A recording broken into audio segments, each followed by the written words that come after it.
उस समय सरदार वल्लभ भाई पटेल भारत के उप प्रधानमंत्री के पद पर आसीन थे।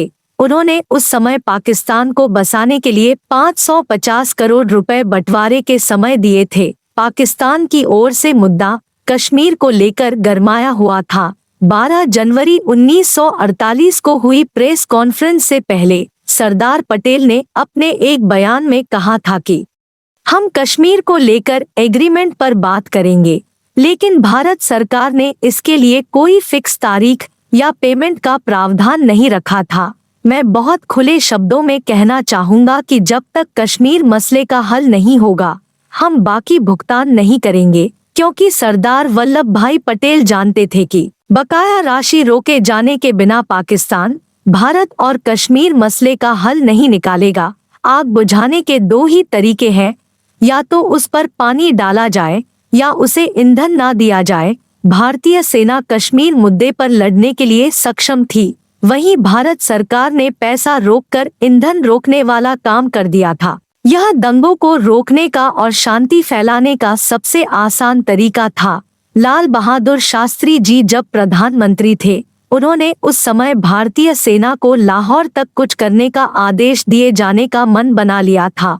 उस समय गांधी जी दिल्ली में थे, जो भारत सरकार की आर्थिक और व्यापारिक नीतियों पर चर्चा कर रहे थे। उन्हें जब इस बात का पता चला तो उन्होंने सरकार के इस निर्णय पर सहमति नहीं जताई और इस पर रोक लगा दी गई। गांधी जी ने सरकार को अहिंसा का पाठ पढ़ाया और गांधी जी ने उस समय भारत सरकार को भूख हड़ताल की धमकी देते हुए दबाव बनाया और कहा कि पाकिस्तान को भुगतान कर दिया जाए। आखिरकार 12 जनवरी 1948 को सरकार को अपना निर्णय वापस लेना पड़ा, लेकिन आप अहिंसा के पुजारी बनकर किसी तरह के अन्याय का साथ देकर समाज पर दबाव नहीं बना सकते। सरदार पटेल ने गांधी जी को समझाया कि वो अपना फैसला वापस ले लें और मौजूदा सिचुएशन में सरदार पटेल को गांधी जी की भूख हड़ताल और हिंसा वाली बात पसंद नहीं आ रही थी। मौलाना आजाद ने अपनी किताब में इस बारे में लिखा है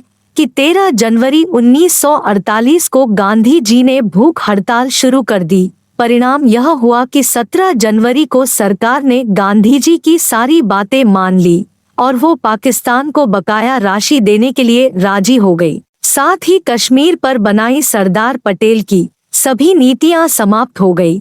रुकावट के लिए खेद है, अगर आपने अभी तक हिंदुइज्म चैनल को सब्सक्राइब नहीं किया तो सब्सक्राइब करें और साथ में बेल आइकन को भी दबा दे, जिससे हमारी लेटेस्ट वीडियो आप तक पहुंच जाए। भारत सरकार द्वारा 17 जनवरी 1948 को जारी की गई प्रेस रिलीज में लिखा था कि देश की भलाई और गांधी जी की प्रार्थना को ध्यान में रखते हुए भारत सरकार सारे विवादों को भुलाते हुए अपनी ओर से लगाए तमाम नियम कायदे कानून हटाती है।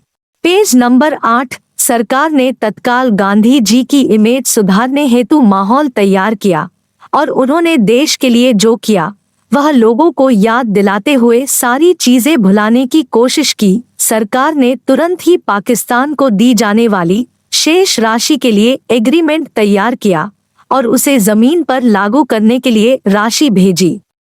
लेकिन कश्मीर का मुद्दा अभी भी जहां का तहां ही था। नाथूराम विनायक गोडसे और नारायण दत्तात्रेय ने उस समय हिंदू राष्ट्र नाम से एक डायरी लिखी, जो शायद एक पुरानी किताब अग्रणी का नया रूप था। आजादी से पहले मतलब 15 अगस्त 1947 से पहले ही देश में एक मुस्लिम राष्ट्र की जरूरत महसूस होने लगी थी, जो भारतीयों की आत्मा को लगातार कचोट रही थी। आए दिन न्यूज़पेपर में इसको लेकर वैचारिक मतभेद वाले आर्टिकल छप रहे थे। 12 जनवरी 1948 की खबर है कि गांधी जी ने पाकिस्तान को बकाया राशि दिए जाने हेतु उपवास शुरू कर दिया था और नाथूराम गोडसे इस चीज को अच्छी तरह से जानते थे कि गांधी जी मुसलमानों के हित के लिए हिंदुओं से लड़ने को तैयार है, क्योंकि गांधी जी के दबाव और प्रभाव से भारत सरकार ने अपना निर्णय वापस लेते हुए पाकिस्तान को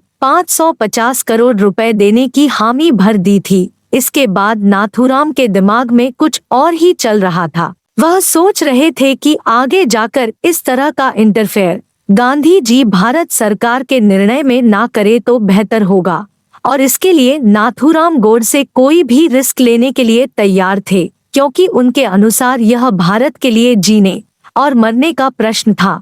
20 जनवरी 1948 को एक बम ब्लास्ट किया गया और उसके समीप ही गांधी जी की प्रार्थना सभा चल रही थी।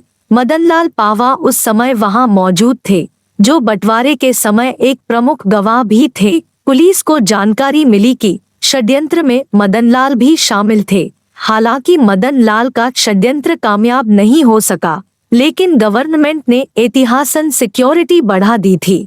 पुलिस की एक्टिव नेटवर्क की तरह पूरे भारत में कई लोगों को गिरफ्तार किया गया और यह सिलसिला अगले 10 दिन तक जारी रहा। फिर आखिरकार 30 जनवरी 1948 को ठीक 5 बजे जब गांधी जी अपनी प्रार्थना सभा के ग्राउंड के चक्कर काट कर लौट रहे थे, तभी बिरला हाउस में नाथूराम विनायक गोडसे ने लगातार 3 गोलियां चलाते हुए गांधी जी के सीने को छलनी कर दिया। उनके सीने से बहता हुआ लहू सीधे जमीन पर आ गिरा।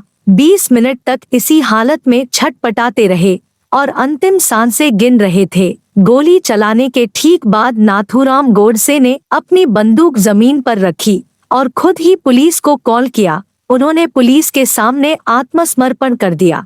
नाथूराम शुरू से सब कुछ जानते थे और उन्होंने सब कुछ जानबूझकर किया था।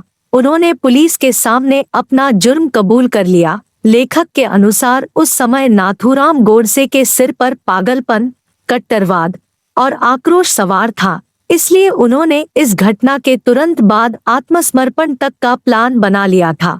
क्योंकि उन्हें गिरफ्तार करने वाले पुलिस और प्रशासन ने तुरंत ही यह भी पुख्ता किया कि क्या वे किसी तरह के मानसिक या शारीरिक बीमारी से ग्रस्त तो नहीं है, लेकिन पुलिस ने पाया कि नाथूराम गोडसे पूर्ण रूप से स्वस्थ है और वो दिमागी तौर पर बिल्कुल ठीक है। गिरफ्तारी के तुरंत बाद नाथूराम गोडसे की तरफ से रिक्वेस्ट की गई कि उन्हें डॉक्टर को दिखाया जाए। जब डॉक्टर नाथूराम का चेकअप कर रहे थे तो उन्होंने डॉक्टर से भी यही कहा कि डॉक्टर जल्दी से मेरा कंप्लीट चेकअप कीजिए, मेरी पल्स, हार्टबीट सब कुछ नॉर्मल है और काम कर रहे हैं। तुगलक रोड के पार्लियामेंट स्ट्रीट में गिरफ्तारी से पहले नाथूराम कुछ समय के लिए विचलित हो गए थे। उन्हें देखने के लिए लोग भीड़ जमा कर रहे थे। नाथूराम जेल के अंदर आगे पीछे चलते हुए कभी सलाखों के पास आ रहे थे तो कभी दीवार के पास जा रहे थे।